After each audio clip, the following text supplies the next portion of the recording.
السلام علیکم ورحمۃ اللہ وبرکاتہ۔ اعوذ باللہ من الشیطان الرجیم، بسم اللہ الرحمن الرحیم۔ جو شخص رات کو اٹھے، اور آپ صلی اللہ علیہ وسلم نے فرمایا جو شخص رات کو اٹھے اور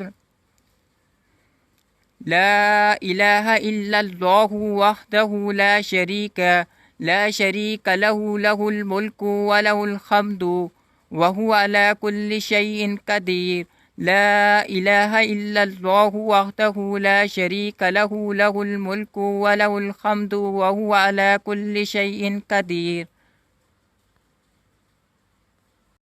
الحمد لله وسبحان الله ولا إله إلا الله والله أكبر ولا حول ولا قوة إلا بالله۔